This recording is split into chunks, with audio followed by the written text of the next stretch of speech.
Alright, magandang araw po sa inyong lahat mga kababayan. Batang Maynila to, kanina po ay tumungo. Ito pong si Shelo Magno, kasama po si Eric Cabahug. Nagtungo po sila sa Senado. At may hawak po siyang papel. Ano ba yung papel na yan? Yan po ay reklamo. Sila po ay nag-file ng reklamo po sa Senate Ethics Committee. Laban po kay Senator Bato de la Rosa. Bakit? Dahil daw po sa pagiging absinero nito.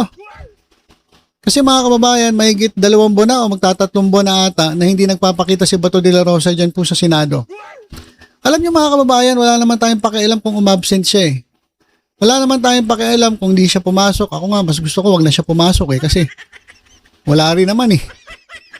Diba? Wala rin naman eh. Ang ginawa niya nung nakaraan, nag-hearing-hearing lang sa kanyang komite at ang kanyang sineserve ay puro pansariling interes. Puro sa interes ng partido, interes ng kanyang kaalyado. Parang hindi ko po nakita na ito'y gumawa ng mga bagay para sa interes ng taong bayan. Hindi ko po nakita yon. Pasensya ka na, Senator Bato Mr. Puncher. Hindi ko po nakita sa inyo na iniintindi nyo ang sigaw o pulso ng taong bayan. Puro lang partido. Puro lang sariling interes ang inyong pinaggagawa dyan sa Senado. Wala naman akong pakialam doon kung di ka magpapasok. Mas gusto ko nga yan eh. Kaya lang ang problema mga kababayan, eto pong si Bato de la Rosa hanggang ngayon ay sumisweldo pa rin. Sumisweldo pa rin mga kababayan. Biruin mo yan, hindi nagpapapasok tapos ang laki ng sweldo. Alam nyo ba mga kababayan, ang sahod ng isang senador ay kung hindi po ako nagkakamali, umaabot po ng 300,000 piso kada buwan. But there's more. 300,000 pesos kada buwan, but there's more. Alam nyo ba mga kababayan na isang senador ay sumisweldo po ng 1.2 to 1.5 million pesos kada buwan kasama po lahat ng kanilang allowances. Base po yan dyan sa, sa datos na nakita ko dyan sa inilabas nila dati dyan sa Facebook. So umaabot po yung allowances nila. Malaki po allowances eh. So umaabot po ng siguro pinakamalaki na ay 1.5 million pesos kada buwan. Iba pa po yung kickback. Iba pa po yung kickback. Mga kababayan dun sa kanilang mga pinupondohang mga proyekto. Hindi naman po lahat may kickback. Yun lang mga yun lang mga talagang matakaw sa pera. Yung nakulong na dati pero tuloy-tuloy pa rin. Walang tigil, ang kakapal na muka. At hindi po nadadala. Kaya nga yung isa po nakasuhan na. Nakakalungkot mga kababayan na sumisweldo ka na ng 300,000, may allowances ka pa, umabot ka na ng 1.5 million kada buwan. Tapos, mangyayari, kickback ka pa. So, wala pong kakontentuhan. Kaya marami pa po ang susunod doon sa ngayon ay nakakulong. Marami pa pong susunod. At matindi na ito, mga senador pa. Mga senador, mga kongresista, na ito dapat mga ito ay naglilingkod sa bayan. Pero dahil nga sa katakawan sa pera, talaga naman pong gustong punuin ang bulsa. Ayan, sila po ay na-involve sa anomalya. At kapag sila po ay naimbestigahan, magkakampi-kampihan, magtatakipan. So, ayan po ang katotohanan na dapat po nating tanggapin. Nakakalungkot. Biruin mo mga kababayan, itong senador, kapag hindi pumasok, may sweldo. Pero ang ordinaryong manggagawa, ang ordinaryong Pilipino, magkano lang isinasahod? Sabihin na natin 700. O yan, sabihin natin 700 kada araw. Kapag hindi ka pumasok, wala kang bayad. No work, no pay. Tapos sa Senado, walang iya. Ang laki-laki ng sweldo, hindi nagpapasok, sa sahod pa rin. Di ba ang kakapal na mukha? Eto, meron akong papakita sa inyo mas makapal na mukha. Imbis na sawayin, sitahin itong si Bato de la Rosa dahil nag-a-absent, walang iya. Pinagtanggol pa. Pinagtanggol pa, mga kababayan. Di ba napaka walang hiya itong taong ito. Teka, hanapin ko lang. Eto, mga kababayan. Etong si Amy Marcos. Eto, mga kababayan. Pakinggan nyo sinasabi na ito ni Amy tungkol kay Bato de la Rosa. Ginusto ba niya yun? Si Senator Bato, kilala ko yun eh. Atat na atat magtrabaho yun. Ang aga-aga pumasok. Parating nakababad sa lahat ng committee hearing. Ang hilig-hilig ng magtrabaho yun. Wala sa katawan nun na hindi magtatrabaho. Ang problema, hindi siya nakakasigurado na bibigyan talaga siya ng proteksyon. Dahil may iba't ibang sinasabi dito. Kaya yun nga ang alma niya. Pero kung sa pagtatrabaho, hindi naman siguro pwedeng sabihin na ayaw niya magtrabaho. Napipilitan lang yung tao. So, gaano katagal, ma'am, siyang dapat pagpasensyahan ng Senado na hindi pumasok po? Dapat may assurance na talagang ipagtatanggol ang mga senador na inaakusahan sa ibang bansa. Nakita naman natin yan, di ba sa nakalipas, ang mga senador, nakakaasa naman dito sa Senado. Ginusto ba niya yun? Okay. Si Senator Bato, kilala Grabe talaga to si Amy Marcos, ko yun eh. Mga kababayan, narinig yung sinabi niya? Hindi naman daw kasalanan ni Bato de la Rosa na hindi siya pumapasok. Walang nga, kapag ikaw ay isang manggagawa, sabihin mo yan sa boss mo. Umabsent ka. Sabihin mo sa boss mo, hindi ka naman po kasalanan na umabsent ako. Nagkasakit lang po yung anak ko at kinakailangan ko dalhin sa ospital. Hindi ko po kasalanan. Kahit anong dahilan mo sa boss mo, sasabihin ng boss mo, wala tayong magagawa eh. Hindi ka pumasok eh. So wala kang sweldo. Ito pa, sa private companies, mga kababayan, kapag ikaw ay na-late siguro ng mga ilang minuto, 15 minutes, considered half day ka na.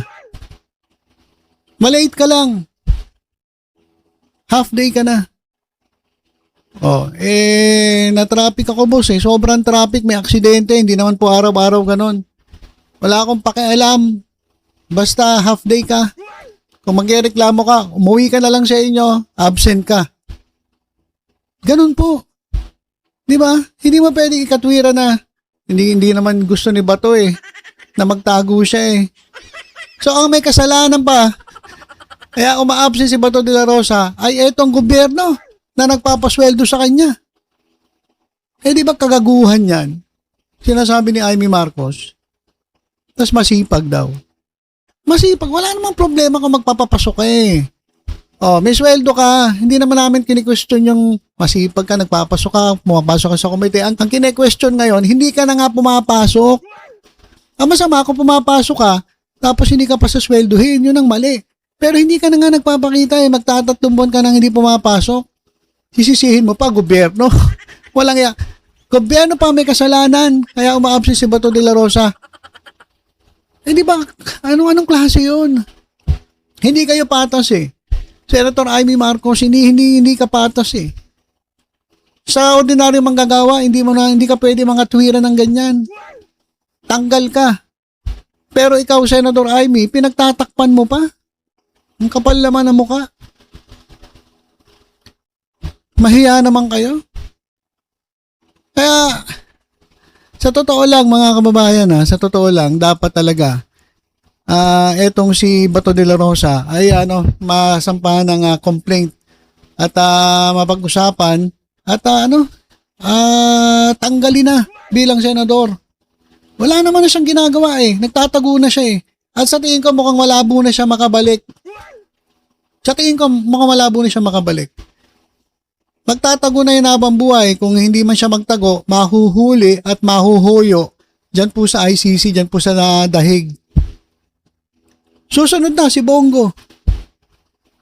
Ay buti nga si Bongo kahit papano pumapasok pa Hindi makapalamuka eh. Pero darating ang oras, mawawala na rin yan si Bongo. At aabot na naman ng ilang buwan, sasabihin na naman ni Amy Marcos, masipag yan si Bongo. Lagi pumapasok yan. Hindi naman niya kasalanan na magtatago siya. Anak ng teteng nakatwiran yan. Tapos, tinanong si Amy, hanggang kailan naman po siya pagpapasensyahan na hindi siya pumapasok? O sabi ni Amy, hanggat may assurance na poprotektahan siya. Hindi ka naman pwede protektahan eh. Bakit poprotektahan mo ang isang tao na may kinakaharap na na crime against humanity? Bakit mo pagtatakpan yun? Sabi nila, dito na lang litisin yan. Eh wala nga dito eh. Inumpisa ng litisin dati yan ng DOJ. Umabot ng ilang taon, ilan lang ang nalitis nila? 36? Ilang taon inabot? Oh, kaya dumiretso na sila sa ICC kasi napakabagal ng hustisya dito sa Pilipinas. Oh, ngayon nandun na sa ICC. Tapos sabi nyo dito, wala nga eh, mabagal nga eh. Saka yan, hustisya ba yan? Na pinapasweldo nyo si Bato de la Rosa na hindi naman siya nagtatrabaho, hindi siya pumapasok? Anak ng teteng. Kaya alam nyo, yung iba, gusto talaga sa gobyerno eh. Kasi ayahay dyan eh. Ayahay po talaga dyan. Kaya dapat maipasaya no work no pay sa lahat po ng posisyon sa gobyerno. Dapat kahit presidente, no work no pay. Presidente, Vice President, Senators, Congressman, lahat dapat no work no pay. Tapos dapat may biometrics pa kayo dyan eh. Dapat nag-i-in kayo tapos nag-out kayo eh. Eh, sasabihin na iba, eh, maabot nga kami madaling araw, eh, di mag-file kayo ng overtime. Oh. Eh, di ba yun? Mga kababayan, mag-biometrics kayo. Lalo na yung mga mayor, vice mayor. Meron akong kilalang mayor at vice mayor, laging wala dun sa City Hall eh. Oh. May problema, hinahanap siya nung nagreklamo, wala. Tapos babanatan nyo yung nagreklamo. Oh, absent, wala sa City Hall. Dapat nagta-time in, time out din kayo. Di ba? O dapat nagta-time in, time out kayo. Dapat patas, pare-parehas dapat. Anak ng teteng yan. Lugi naman yung mga ordinaryo mga Pilipino, mga ordinaryo manggagawa. Ang liliit na ng sahod kumpara dyan sa mga sahod ninyo mga senador, tas ganyan pa. Dapat nga, kayo yung hihigpitan kasi lalaki ng sahod ninyo eh. Oo. Naglalag na naman ako. Ba namang internet o globe? Kailan nyo ba ayusin na itong inyong Walang yung globe ito, napakabagal. O baka naman computer ko ang puno na. Wala na. Mahina ka na kasi itong computer ko eh. Beke naman dyan. Ayan na naman naglalag na naman tayo. Beke naman meron pong gustong mag-donate dyan. Kahit MacBook lang, okay na sa akin. Ginagamit ko po kasi Lenovo, mga kababayan. Baka lumobo na to. Kaya bumabagal na. Lenovo kasi to mga kababayan. Kaya, pasensyaan nyo na ako medyo humihinto-hinto tayo. Basta boses ko tuloy-tuloy naman eh. Kaya kung meron po dyan gustong mag-donate, ma'am, sir, kapal na mukha. Hindi naman ako mapili. MacBook lang po, okay na sa akin. MacBook lang. Okay na po yun. O kaya kahit hindi MacBook. Kahit hindi MacBook, okay lang. Minsan, mahirap magamitin ng Apple eh. Diba? Mas maganda pa nga minsan yung okay na yung mga ganito. Lenovo, HP. Hindi naman na kinakailangan ng MacBook. Pero kung okay lang sa inyo, okay lang din po sa akin. So, yun po mga kababayan. Ay, nako, Bato de la Rosa. Kung ako sa'yo, dapat nagkukusa ka na eh. Kukusa ka na, sasabihin mo sa Senado, huwag nyo na po akong pasweldoin, nakakahiya na po sa taong bayan, hindi ako pumapasok, pero pinapasahan nyo pa rin ako. Naiyanap mo ko sa sarili ko, ang kapal na mukha ko, naiyanap mo ko sa taong bayan dahil pinapasahod ako, hindi naman ako nagtatrabaho. Dapat sumulat ka na ron eh, sa Senado eh. Oh, Pero wala eh, kapal na mukha eh. Tapos, merong magtatanggol pa sa'yo, napaka buset. So, yan, sana mapag-usapan sa Senado yan, dun sa pag-file ng ethics complaint ni Shelo Magno, dyan po sa Senado. Sana ma-actionan, para hindi naman kayo nakakaya, kakapal na mukha ninyo. Mahiya naman kayo sa taong bayan. Alright, so yun lang po muna mga kababayan, tutok-tutok lang po dito sa Batang Maynila to. Sa iba pang updates, ingat po tayong lahat. God bless po.